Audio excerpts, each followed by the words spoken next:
जय संविधान, जय मंडल, जय जोहार। और आज का जो विशेष लाइव है ये मुख्यतः 10 तारीख के लिए जो आंदोलन है उसको लेकर है, और उसमें भी जो प्रेस वार्ता हमने 5 तारीख को की थी, वो वार्ता कितने लोगों तक पहुंची, क्या आपको समझ आया, तो मुझे लगा कि एक बार आपसे यहाँ चर्चा हो जानी चाहिए। तो उसलिए लाइव जो है मैंने किया कि ये एक ऐसा माध्यम है आज सोशल मीडिया कि ये सभी गांव तक है, सभी घरों तक है, क्योंकि आज सब घर में इस तरह के फोन अवेलेबल हैं कि जिन फोन के जरिए जो है हम लोग यूट्यूब, इंस्टाग्राम, फेसबुक या बहुत सारे ऐसे ऐप हैं जिन पर हम आके अपनी बात को रख सकते हैं। तो मुझे लगा कि हर तरह के साधनों का प्रयोग करके हमें कोशिश करनी चाहिए कि हमारी बात जो है वो आप तक पहुंचाए। उसी को लेके जो है आज की ये लाइव हम लोगों ने किया कि भाई जिन लोगों तक बात नहीं है उन लोगों तक बात जाए। तो पुनः अपनी बात को शुरू करते हुए मैं दुनिया में जन्मे सभी संतों, गुरुओं और महापुरुषों को नमन करता हूँ, और नमन वंदन इसलिए करता हूँ कि उनका योगदान है हमारे जीवन में। उन्होंने संघर्ष किया है, उन्होंने त्याग किया है, उन्होंने समर्पण दिखाया है और उन्होंने पूरा जीवन हमारे लिए जिया है, इसलिए मैं उनको याद करता हूँ। जिनमें महामानव तथागत बुद्ध से लेके जगत गुरु सतगुरु रविदास जी, भगवान वाल्मीकि महाराज, गुरु नानक देव, संत कबीर, गुरु घासीदास, नारायण गुरु, उनके बाद जो है जो सामाजिक परिवर्तन के हमारे योद्धा हुए हैं, राष्ट्रपिता ज्योतिबा फूले, साहू जी महाराज, डॉक्टर बाबा साहब अम्बेडकर, पेरियार यादव, ईवी पेरियार रामानायकर स्वामी, बाबू जगदेव प्रसाद कुशवाहा, जननायक कपूरी ठाकुर, कोतवाल धन सिंह गुर्जर, महाराजा बिजली पासी, मान्यवर दीना बाना वाल्मीकि, बाबू सिद्धदयाल चौरसिया, संतराम बी प्रजापति, मामना राम सुख वर्मा जी, चौधरी महाराज सिंह भारती, मान्यवर साहब श्री काशीराम, और सभी जो है उन क्रांतिकारी साथियों को भी याद करता हूं जिनका देश की आजादी में योगदान है। प्यारे साथियों, मैं लगातार घटनाओं पे अपनी ट्वीट के माध्यम से अपनी बात रखता रहता हूं, लोगों को कोशिश करता रहता हूं कि लोग उस बात को समझें, और सरकार से भी जवाब मांगता रहता हूं। लेकिन मैं समझता हूं लोकतंत्र में ये सिर्फ काफी नहीं। लोकतंत्र में जब तक आप सत्ता में बैठी सरकारों की नींव नहीं हिलाओगे तब तक बात नहीं बनेगी। तो हमने तय किया है, क्योंकि पिछले कुछ दिनों में जो बाढ़ आई है, अन्य अत्याचार की जो बाढ़ आई, चाहे वो मथुरा की घटना हो, चाहे वो मेरठ की घटना हो, चाहे बुलंदशहर की घटना हो, चाहे जलालाबाद की घटना हो, चाहे मुरादाबाद की घटना हो, या अन्य प्रदेशों तमिलनाडु में बुलेट चलाने पर हाथ काटने वाली घटना हो, या सामाजिक बहिष्कार की घटना हो, या मार कर लटकाने की घटना हो, और जिस तरह से सामाजिक अत्याचार के बाद जो है धार्मिक तौर पर जिस तरह का जुल्म हो रहा है बौद्धिस्टों पे, वो वहां आंदोलन कर रहे हैं बोध गया में, उनकी कोई सुनवाई नहीं हो रही है कि इस अतिक्रमण को हटा दो।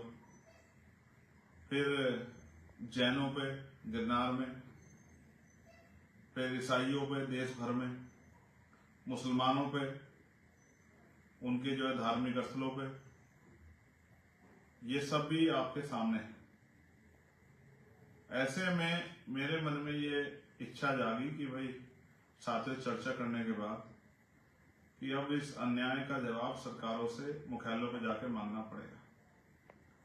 और एक बात मैं जो आपसे दोहरा रहा हूं, ये जो घटनाएं हो रही है इस पे बाबा साहब अम्बेडकर का बड़ा कंसर्न था। वो ये सोचते थे कि उन्होंने, आपको याद होगा गोलमेज कॉन्फ्रेंस, और गोलमेज कॉन्फ्रेंस के बाद जो है कम्युनल अवार्ड और कम्युनल अवार्ड में एक चीज जो बहुत इंपॉर्टेंट है, जिस पर अगर आप गौर करोगे, दो चीजें, एक पहली अब बता रहा हूं, उसके बाद की तत्काल। पहली ये कि उसमें दो चीजें थी, एक थी सेपरेट इलेक्टेड और एक सेपरेट सेटलमेंट। ये दो चीजें बहुत इंपॉर्टेंट है। फिर इस बात को जब संविधान को सौंपा तो भी उन्होंने इस बात को, बाबा साहब अम्बेडकर ने इस बात कहा कि आज हम जो संविधान को सौंप रहे हैं तो इससे राजनीति में वन वोट वन वैल्यू, राजनीति में समानता तो आएगी, लेकिन जब तक देश में सामाजिक गैर बराबरी और आर्थिक गैर बराबरी है तब तक ये जो लोकतंत्र है, राजनीतिक लोकतंत्र, सामाजिक लोकतंत्र नहीं बन पाएगा।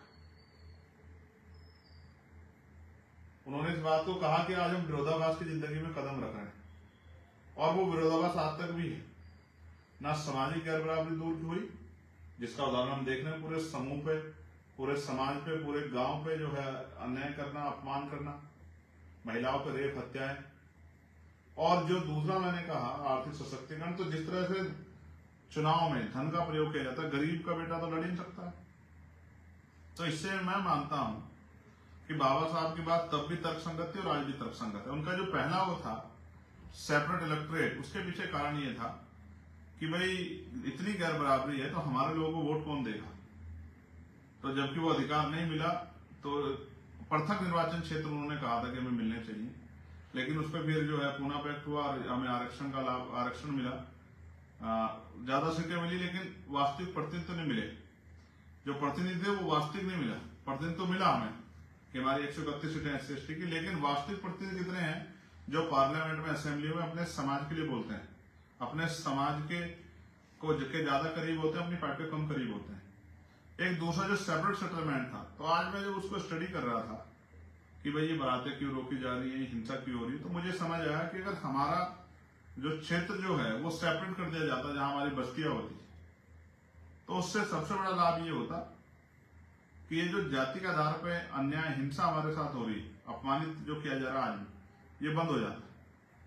तो हम पे जातिगत अन्याय अत्याचार नहीं होता, जातिगत अन्याय अत्याचार, हिंसा नहीं होती, तो हम भी अपनी पूरी एनर्जी जो है वो अपनी तरक्की पे लगा पाते, देश की तरक्की में योगदान कर पाते। लेकिन क्योंकि रोज हम पे अन्याय होता है तो हम इसी में उलझे रहते हैं कि बाबा साहब की स्टैचू तोड़ दी, कभी गुरु रविदास जी की तोड़ दी, कभी फूले साहब की तोड़ दी, कभी पेरियार जी की तोड़ दी, कहीं बाबू जगदेव प्रसाद कुशवाहा जी की तोड़ दी, कहीं जनरल कपूर ठाकुर की तोड़ दी, कहीं उनका बोर्ड हटा दिया, और रोज हम इसी में थाने कचहरी में लगे रहते हैं।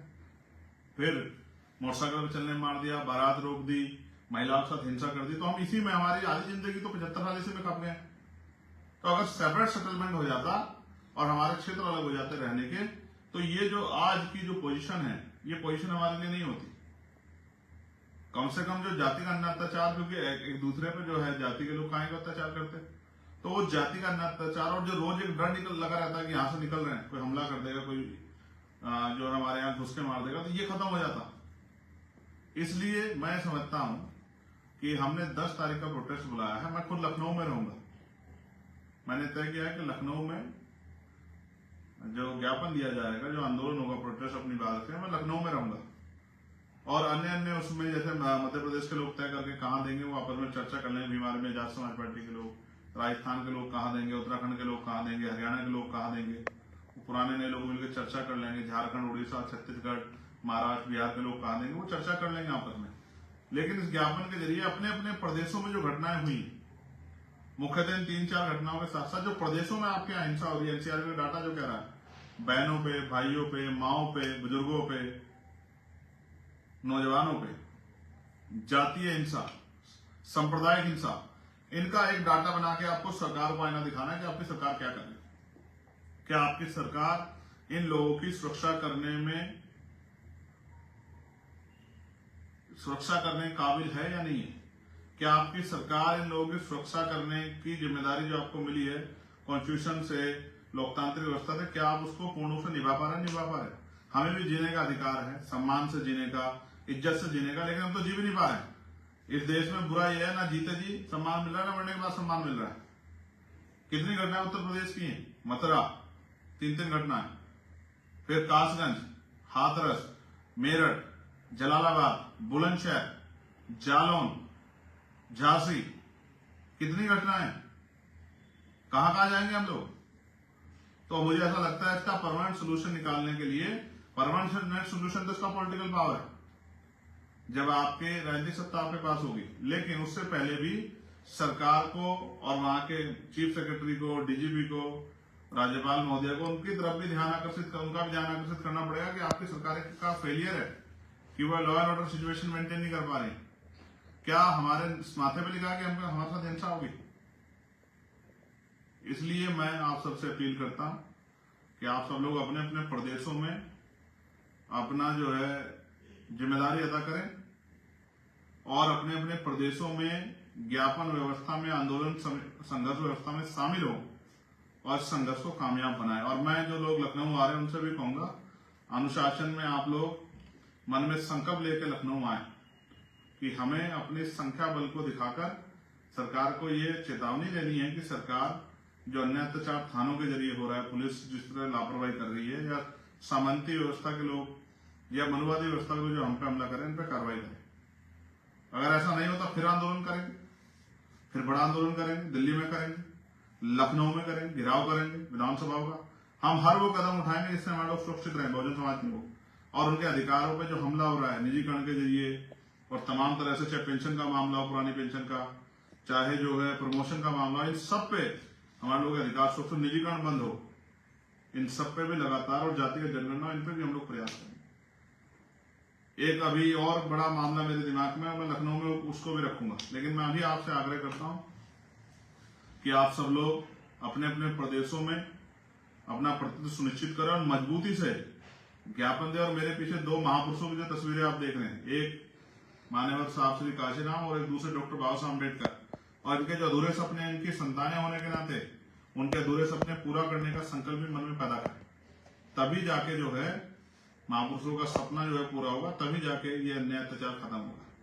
मैं आप सबको बधाई देता हूं और अपेक्षा करता हूं कि आप सभी अपने प्रदेशों में मजबूती से ज्ञापन देकर सरकार का ध्यान आकर्षित करेंगे, केंद्र सरकार का भी और राज्य सरकारों का भी। सरकार किसी की हो, चाहे कांग्रेस की सरकार हो, भाजपा की हो, किसी और की सरकार हो, जहां जहां हमारे लोग हैं वो अपने अपने प्रदेशों में मजबूती से ज्ञापन दे। बंगाल वाले टीएमसी की सरकार को दें, हिमाचल वाले कांग्रेस को दें, तेलंगाना और कर्नाटका वाले वो कांग्रेस गवर्नमेंट को दें, और जो दिल्ली में, यूपी में, उत्तराखंड में, मध्य प्रदेश में है, राजस्थान में, वो भाजपा सरकार को दे। सारी सरकारों में मार पड़ रही है, मैं किसी की सरकार हो। ये बातें तो सब लोग अच्छी करते हैं कि हम आपके हितैषी, हम आपके हितैषी, लेकिन हितैषी कौन है, कितना है, ये दिख रहा है। जहां इनकी सरकार है वहां भी हमारी खालो दड़ी जा रही है। तो सब एक ही, अभी उसमें एक ही तरफ है सब, और हम एक तरफ है। इसलिए हमें अपनी लड़ाई को मजबूत से लड़ना है। मैं आपका धन्यवाद करूंगा और आपसे अपेक्षा करूंगा कि मजबूती से अपने अपने प्रदेशों में ज्ञापन देंगे और अनुशासन में रहकर बताएंगे कि अभी आप अन्याय नहीं सहेंगे। बहुत बहुत धन्यवाद। जय भीम, जय भारत, जय संविधान, जय मंडल, जय जवाहर, और आप सभी के लिए मंगल कामनाएं। मिलते हैं 10 तारीख को और आपके ज्ञापन के लिए अभी से बधाई।